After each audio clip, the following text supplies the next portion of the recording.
Le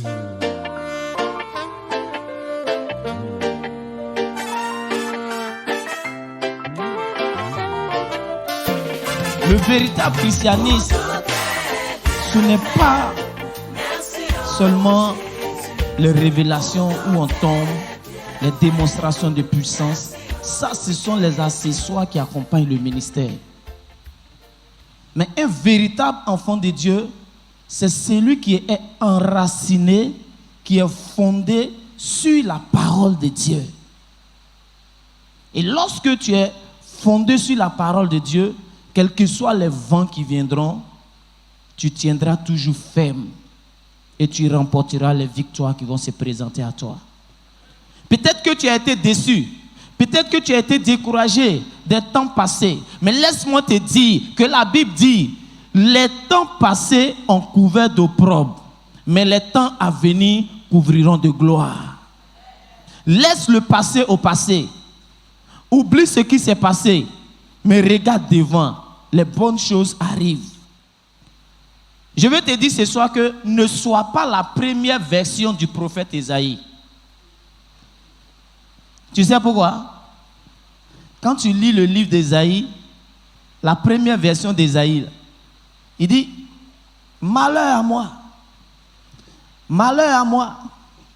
Tout ce que, malheur à moi, c'est pourquoi on appelait Ésaïe prophète de malheur. Alléluia. Ésaïe est allé voir le roi Ézéchias. Et puis il dit au roi Ézéchias, il faut faire ton testament parce qu'aujourd'hui l'Éternel dit tu vas mourir. Donc lui, tout ce qu'il faisait, malheur à moi. Tu peux aller vérifier en faisant la lecture. Tu vas comprendre le début du livre d'Ésaïe là. Tu vas voir. Mais, quelque chose a attiré mon attention lorsqu'il est allé donner cette prophétie là. La Bible dit le roi Ézéchias s'est levé. Il n'a pas accepté la parole. Il a commencé à prier Dieu. Il s'est repenti de tout son mal. Ézéchias n'est même pas, Ésaïe n'est pas arrivé au milieu de la cour lorsque le Seigneur a changé sa décision. Alléluia. Je veux te dire que Dieu s'est souvenu de toi cette année.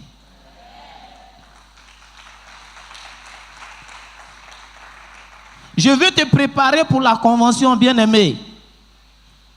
Parce que c'est là que tu vas obtenir l'élément déclencheur de ta vie. Tu peux prier, tu peux jeûner, tu peux tout faire. Tu peux faire même 40 jours de jeûne, tu peux tout faire. Tu peux dormir à l'église du 1er au 31. Les 365 jours, tu peux dormir à l'église. Mais tant que tu n'as pas encore trouvé l'élément déclencheur de ta vie, ton miracle ne sera pas possible. Je viens te préparer à la réception de ton élément déclencheur. Or, ton élément déclencheur se trouve dans le don que Dieu t'a donné. Alléluia.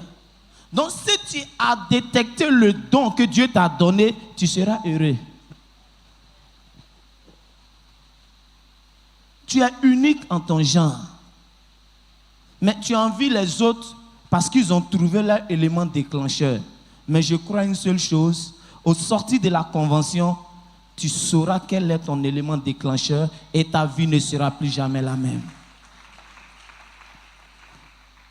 Le don dont le Père parle et qu'il a commencé à enseigner un peu. Et il dit, ranime le don qui est en toi. Le don qui est en toi, c'est la qualité physique et spirituelle qui identifie ta personne elle-même. Qui fait ta propre personne, c'est ce qui est ton don. Lorsque on part pour une compétition, chaque compétiteur, chaque athlète se prépare. Et ta préparation te donnera 2 résultats. Si tu t'es bien préparé, tu sortiras vainqueur. Si tu t'es mal préparé, tu sortiras aussi avec un résultat. Au autre que ce que tu désires. Mais je souhaite pour nous que nous fassions la bonne préparation, en sorte que nous sortions remplis de joie et nous confessons que Jésus-Christ est Seigneur. Autrefois, dit la Bible, hommes que nous étions, nous avons péché par le canal de Adam. Et le Seigneur est venu nous arracher de l'emprise du péché. Selon Romains 8, le verset 1, il dit, il n'y a donc plus aucune condamnation pour tous ceux qui sont en Jésus-Christ. Mais il n'y a plus de condamnation pour ceux qui sont en Jésus. Mais je prie, je ne vois rien. Je fais ça, je ne vois rien. Je fais ci, je ne vois rien. Pendant que je suis en Jésus et je suis censé annoncer la bonne nouvelle. Mais moi-même, mon image à la vue décourage déjà des personnes. L'expression de mon visage n'encourage pas des personnes à venir à Christ. Mais qu'est-ce qui se passe? Est-ce que Jésus n'est pas vivant? Non. Jésus, il est vivant, il est réel. Mais il y a quelque chose qui ne va pas. Est-ce que c'est parce que je jeûne mal? Non. Est-ce parce que je prie mal? Non. Mais pourquoi est-ce que ma vie est toujours pareille? Pendant que Christ a payé. Alléluia. C'est vrai que l'origine, nous avons été privés de la gloire de Dieu. Selon Romains chapitre 3, le verset 23. Romains chapitre 3, nous lisons le verset 23. Oui. Car tous ont péché et sont privés de la gloire de Dieu. Amen. Amen. Car tous ont péché et sont privés de la gloire de Dieu. À cause du péché, je n'ai plus droit à la bénédiction de Dieu. À cause du péché, je n'ai plus droit au sourire. À cause du péché, je n'ai plus droit à la gaieté. À cause du péché, je n'ai plus droit à l'aisance. Et je suis là, ma vie est bizarre. Nous avons été privés de la gloire de Dieu autrefois, oui. Mais Jésus, dans son amour infini, est venu nous racheter de la mort à la vie. Je parle de te préparer. Pourquoi je prends ces passages? C'est parce que, à quelque part, on ne fait que s'accuser nous-mêmes. On s'accuse pour des fautes passées. On s'accuse pour des situations passées. Laissons le passé au passé. Concentrons-nous sur ce qui arrive devant. Regarde à ton objectif. Celui qui mène une course, pendant l'un des enseignements du Père, il a dit, 2 personnes qui courent. Celui qui regarde devant, au trait d'arrivée, puis qui court seulement, celui-là, il sera stable et rapide dans sa course. Mais toi qui regardes à chaque fois derrière, tu ralentis sans le savoir. Concentrons-nous sur l'objectif. C'est là-bas que se trouvent les bonnes choses. Le passé est passé. Je ne sais quelle situation te condamnait dans le passé, quelle situation te rongeait et que Satan, l'accusateur, utilisait pour te distraire. Mais laisse-moi te dire, la Bible dit qu'il n'y a plus aucune condamnation pour ceux qui sont en Jésus. Mais pourquoi est-ce que nos prières ne montent pas? Je voudrais que, à compter d'aujourd'hui, tu commences à te préparer dans les prières jusqu'à ce que la convention arrive et que tu rentres dans une gloire totale. Pourquoi nos prières ne montent pas? Qu'est-ce qui se passe et nos prières ne montent pas? Qu'est-ce qui se passe et on n'arrive pas, malgré les beaux messages, malgré tout ce qui est donné, on n'arrive pas à avancer? Ésaïe nous dit, dans sa deuxième version, Ésaïe 59, le verset 1, là, Ésaïe avait changé. Ésaïe 59, nous lisons le verset 1. Non, la main de l'Éternel n'est pas trop courte pour sauver, ni son oreille trop dure pour entendre. Mais ce sont vos crimes qui mettent une séparation entre vous et votre Dieu. Ce sont vos péchés qui vous cache sa face et l'empêche de vous écouter. Amen. Amen. La Bible dit, non, la main de l'Éternel n'est pas courte pour te bénir. La main de l'Éternel n'est pas courte pour me bénir, ni ses oreilles dures pour entendre nos prières. Mais alors, qu'est-ce qui empêche donc Dieu de pouvoir nous entendre et nous bénir? Il dit, c'est à cause de nos crimes. Je me suis arrêté sur là et puis j'ai dit, mais crime. Je n'ai pas pris fusil pour aller tuer quelqu'un. Je n'ai jamais tué quelqu'un. Je n'ai pas pris couteau pour tuer quelqu'un. Donc je ne suis pas dedans. Je crois que je ne suis pas le seul à avoir eu cette pensée-là. Je ne suis pas criminel. Ou bien? Mais, lorsque tu te réfères à l'enseignement du Père, du porteur de bonnes nouvelles, celui qui apporte la bonne nouvelle là, c'est quelqu'un qui a des paroles douces. C'est quelqu'un qui sait parler. Et tellement de bonnes paroles sortent de toi, tu donnes de bons conseils, ta présence est une bénédiction. Il dit, attends, on dirait que je ne suis pas loin d'être criminel. Je continue, la Bible me dit, vous êtes condamnable au même titre que quelqu'un qui a tué l'homme, dans la mesure où vous insultez quelqu'un, raka, qui veut dire imbécile. Donc, si tu n'as jamais dit imbécile, c'est pas moi qui ai dit. Vous voyez? Donc j'ai dit, c'est des choses qu'on ne considère pas, mais dont Dieu tient compte. Telle une grosse pierre va au fond de l'eau quand tu jettes, tel un petit caillou aussi va. Donc, ne nous justifions pas par nos vains raisonnements. Ne cherchons pas à avoir raison devant l'Éternel. Reconnaissons notre tort, confessons-lui notre manquement et Dieu aura compassion de nous en sorte que nous puissions être dans la bénédiction de Dieu.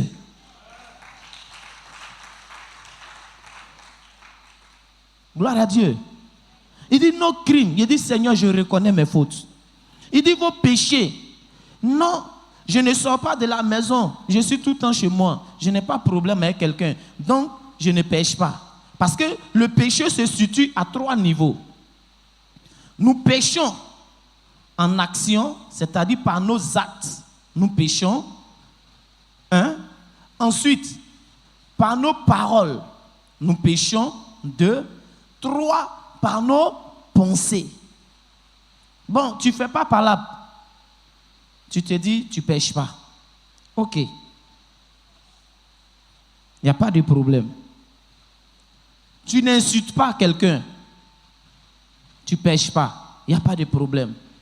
Et dans tes pensées.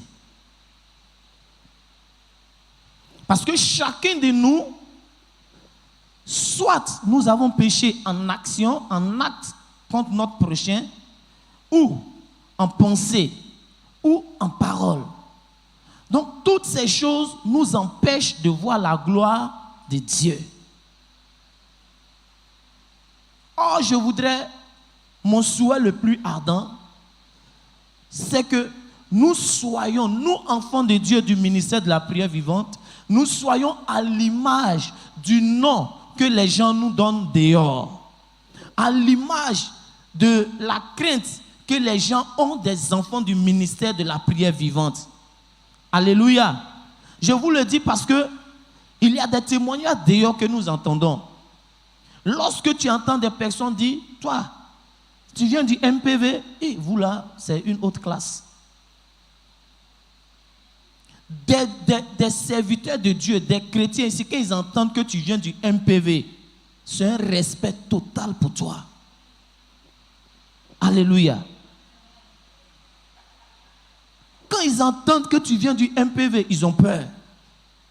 Attends, c'est chez l'apôtre là, non? Yeah. Non, là-bas là, On ne s'amuse pas là-bas. On ne s'amuse pas. Mais c'est la même Bible qui est prêchée. Mais c'est parce que la nourriture que tu reçois n'est pas préparée de la même manière.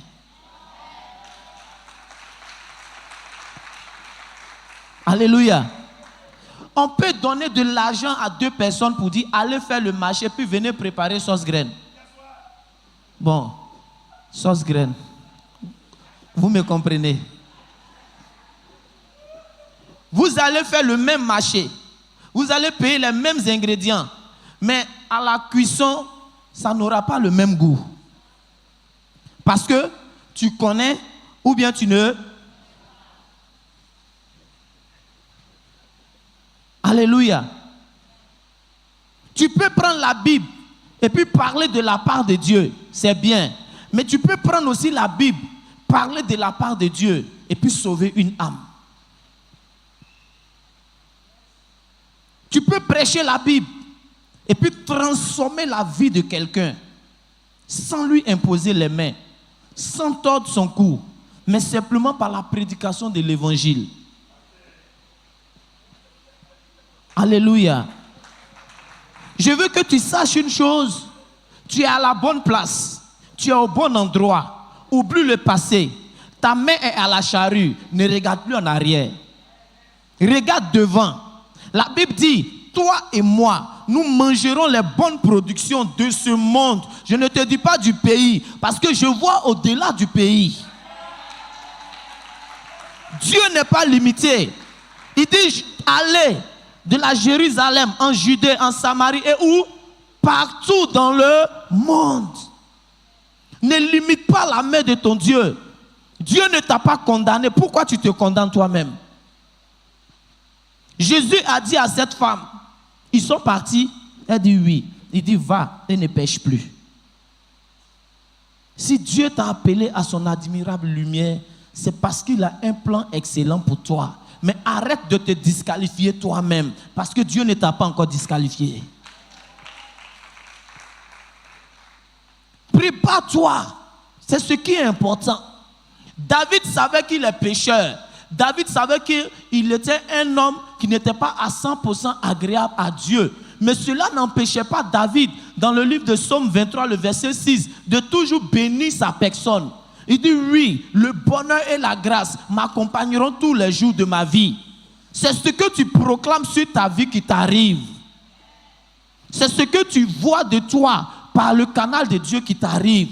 Dieu m'a appelé et selon Jérémie, il dit les projets qu'il a pour moi sont des projets de paix, de bonheur et d'espérance. Alors pourquoi je pleure? Si l'autre se réjouit parce qu'il a été béni, dis-toi simplement que c'est son temps. Mais moi aussi, mon temps arrive. Chacun a son temps de visitation. Je veux ce soir que tu te prépares à la rencontre de ton Dieu. Ne sois pas, je le répète toujours, ne sois pas spectateur de la gloire et de la bénédiction de quelqu'un. Mais toi-même, cette année, tu dois être témoin de la bénédiction de l'Éternel. Le péché nous empêche, oui. Mais il y a une seule chose que Dieu attend de nous. Tu sais c'est quoi? Dieu attend une seule chose pour déclencher. Parce que le don qu'il veut réveiller en toi, là, il faudrait que tu sois dans les conditions. Parce que la gloire de la seconde maison sera grande. Alors Dieu prépare la fondation de la maison. Dieu prépare le soubassement. Dieu prépare là où la maison doit être bâtie. Est-ce que la gloire de l'Éternel peut descendre dans un lieu sale? Non. Hommes que nous sommes, on ne peut jamais accepter qu'on nous donne à manger dans un récipient sale. Ainsi, Dieu ne peut pas permettre que la gloire qu'il va te donner, qui va changer, transformer ta vie, soit dans un lieu qui n'est point à sa gloire. Mais pour cela, ce soir, il dit, mes enfants, voici ce que j'attends de vous. À l'appui de ça, tout ce que vous ferez vous sera possible. 1 Thessaloniciens 4, le verset 3. Ce que Dieu veut. Ce que Dieu veut. On dit, voici la volonté de Dieu pour nous. C'est quoi? C'est votre sanctification. C'est bon. Merci, maman. La volonté de Dieu, le désir de Dieu, ce que Dieu attend de nous pour qu'un jour nouveau se lève, ce que Dieu attend de nous pour que nos ennemis arrêtent de rire, ce que Dieu attend de nous pour que notre identité vraie se révèle, ce que Dieu attend de nous pour que nous entrions dans la destinée qu'il a prévue pour nous, il dit c'est notre sanctification. C'est notre sanctification qu'il attend. S'il y a quelque chose qui te tracassait l'esprit, qui t'empêchait de te disposer dans la présence de Dieu pour prier, qui t'empêchait d'être concentré pour pouvoir entendre, comprendre les paroles de Dieu qui sont enseignées et prêchées, fléchis genoux, réponds-toi, demande pardon à l'Éternel. Il n'est pas sourd à notre prière.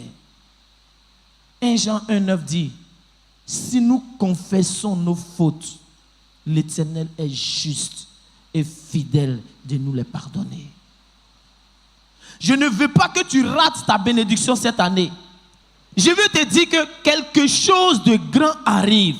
Il ne faudrait pas que tu sois en marge. Prépare-toi. Alléluia. Prépare-toi. Soyons porteurs de bonnes nouvelles. Seigneur, désormais, selon ta parole, tout ce qui sortira de ma bouche sera des paroles de bénédiction. Si tu ne crois pas en toi, ce n'est pas quelqu'un d'à côté qui va croire en toi. Crois en toi d'abord, et puis les autres vont suivre ton exemple. Les hommes peuvent dire, c'est fini pour toi. Toi comme ça, c'est ta vie là. Tu penses que ça va, c'est toi qui peux changer même. Les gens doutent même de ta conversion. Ça, ce sont les gens. Mais Dieu t'a vu ainsi et puis il t'a appelé. Celui qui a le dernier mot de ta vie, c'est le Dieu de gloire. Parce que l'homme, il est toujours tel qu'il est. J'aime conter cette anecdote, cette histoire. Voici un monsieur et sa femme qui avaient un cheval. Et ils passaient dans le quartier. Le premier jour, ils ont attrapé le cheval et puis les deux marchaient. Les gens disent que ceux-là même là, regarde comment ils sont. Excusez-moi de l'expression, mais ils sont bêtes, hein? Ils ont un cheval et puis ils marchent. Deuxième jour, la femme est sur le cheval et puis le monsieur à la corde et puis il tire le cheval, ils s'en vont. On dit, regarde lui là. Toi, garçon comme ça, cette femme qui est sur le cheval et puis toi tu es en train de tirer.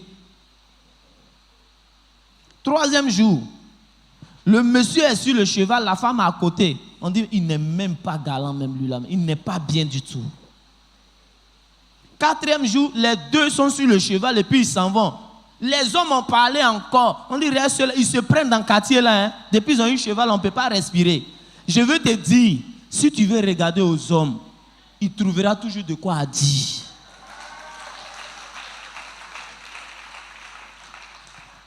Il trouvera toujours de quoi à dire. Concentre-toi sur ton objectif. Le reste, c'est la distraction. Il y a un but à atteindre. C'est ce qui est important. Il y a un but à atteindre. Ton passé, c'est ton passé. Si les hommes te condamnent et que Dieu ne te condamne pas, qu'est-ce qui est important? Mais pourquoi on préfère que Dieu nous condamne et puis les hommes vont nous publiciter? Changeons notre manière de voir les choses. On ne rejette pas du revers des mains ce que les hommes pensent de nous. Mais on les reçoit, on les observe. Si ça va nous faire du bien, on applique. Si ça ne va pas nous arranger, on met aux archives.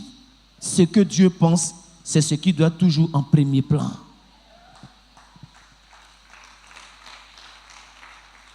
Je ne veux pas que ton passé t'empêche d'entrer dans la gloire cette année. Je ne veux pas que ton passé t'empêche de pouvoir bénéficier des dons qui vont être ranimés cette année-là. Je voudrais que cette année, même jusqu'à l'école de dimanche, chacun ait un témoignage pour la gloire de Dieu. Même si tous nous ne pouvons pas passer ici pour venir témoigner, mais de temps en temps quand on regarde, on sent que quelque chose a changé dans ta vie. 2021 doit être pour toi une année qui t'a marqué. Et marqué comment? Positivement. Laissons le passé. Appliquons-nous à la sanctification. La sanctification, c'est au travers de nos actes. La sanctification, c'est au travers de l'état de nos pensées. La sanctification, c'est au travers des expressions, des paroles qui sortent de nous. La Bible dit, ce que tu crains, c'est ce qui t'arrive.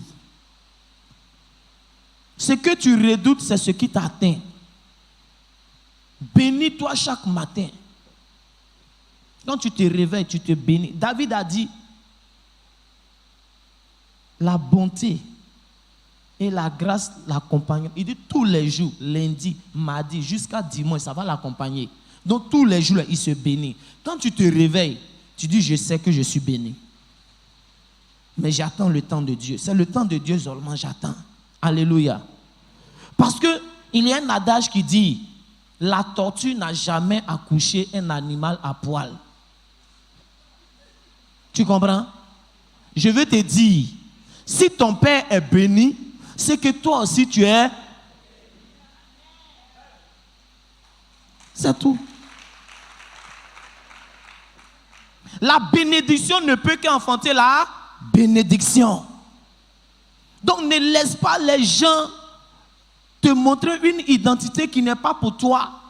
Ce n'est pas à tout esprit qu'on ajoute la foi. Ce n'est pas à tout esprit. Il y a un homme de Dieu qui était dans son église. Il dit, il y a un fidèle qui s'est levé. Papa, papa, j'ai fait le songe là, c'est trop fort. L'homme de Dieu, mais il a tiqué d'abord. Il dit, tu dis papa, et puis tu as fait ce son, tu viens m'expliquer, c'est trop fort. D'accord, je vais t'écouter. Non, papa, dans le songe là, tu es mort. Et puis tu étais dans ce cercueil là. Quand je suis venu regarder, c'était ton visage. Non, papa, c'est pas bon. Il faut que tu déclares un moment de jeûne. Moi, mais je suis prêt pour ça. Le pasteur l'a regardé, le pasteur dit, tu n'as pas bien vu. Songe là, il va t'expliquer. Celui que tu as vu là, c'était pas moi, c'était toi. C'était toi, mais c'est pas moi. Sinon, moi, quand j'ai fait ce songe là, Dieu m'a dit que je dois parcourir le monde entier. Oh, je n'ai même pas encore fini de faire les pays de l'Afrique. Et puis toi, tu me vois dans ce cercle. C'est pas moi, mon fils. C'est toi, mais va bien prier. Il est sorti découragé. Je veux te dire, n'ajoute pas foi à tout esprit. S'il y avait des pensées ou des paroles qui t'ont refroidi, qui t'ont découragé et qui t'empêchaient même de pouvoir venir à l'église, mets ça derrière. Le meilleur est devant. C'est dans la présence de Dieu que se trouvent les bonnes choses. Si maintenant tu fuis Dieu, où tu vas trouver la paix?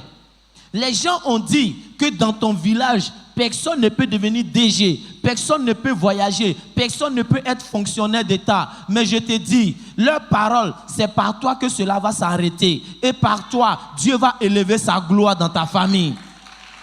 Alléluia. Ésaïe dit, en Ésaïe 60, le verset 1, écoute la bonne parole qu'Ésaïe a dit. Ésaïe 60, nous lisons le verset 1. Lève-toi. Bien-aimé, lève-toi. Sois éclairé. Sois éclairé. Car ta lumière arrive. Car ta lumière arrive. Et la gloire de l'Éternel se lève sur toi. Et la gloire de ton Dieu se lève sur toi. La gloire de l'Éternel se lève sur ta famille. La gloire de l'Éternel se lève dans tes activités, dans tes projets, dans tout ce que tu fais. La gloire de l'Éternel se lève. Alléluia. Lève-toi, bien-aimé. Quitte le découragement. Quitte les murmures. Quitte-les. Est-ce que Dieu m'entend? Est-ce que Dieu ne m'a pas oublié? Quittons dans ça. Lèvons-nous, préparons-nous, parce que les gens qui ont dit que de bonnes choses ne peuvent pas sortir de ta vie, les gens qui ont dit que de bonnes choses ne peuvent pas sortir de ta famille, ils verront la main de Dieu se lever dans ta vie. Si et seulement si tu décides de te lever et être prêt pour annoncer la bonne nouvelle. Parce que la bonne nouvelle que tu dois annoncer, c'est que jusqu'en fin décembre, tu dois commencer à dire aux gens que venez voir Jésus-Christ bénit réellement. Venez voir, Jésus-Christ délivre encore. Venez voir, Jésus-Christ, il est véritablement le même hier, aujourd'hui et éternellement. Il n'a pas changé. Ce qu'il avait fait dans le temps passé, il l'a fait aussi pour moi cette année. Tu dois annoncer cette bonne nouvelle. Et la bonne nouvelle que tu vas commencer à annoncer va amener des gens à la conversion. La bonne nouvelle que tu vas commencer à annoncer va amener des gens à venir accepter Jésus-Christ. Parce que toi-même, la transcendance, la transformation a commencé par ta vie. Préparons-nous, bien-aimés. Arrêtons de culpabiliser. Arrêtons de pleurer. Préparons-nous à la rencontre de notre Dieu. Ce n'est plus loin, c'est juste à côté. C'est un moment festif. C'est un temps de réjouissance. Mais celui qui se réjouit, c'est celui qui a le cœur en paix. C'est celui qui a l'esprit libéré. C'est celui qui sait que sa vie est fondée sur un véritable roc. C'est celui-là qui se réjouit. Celui qui se réjouit, c'est celui qui sait qu'il a une bonne nouvelle à lui.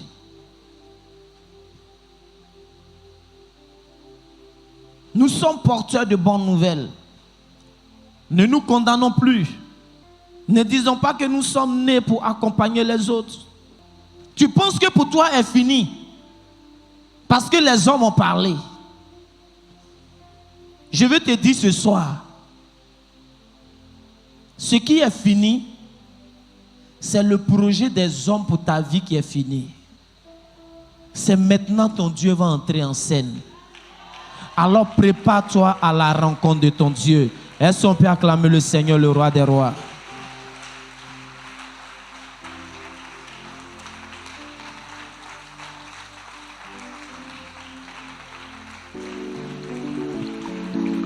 Alléluia.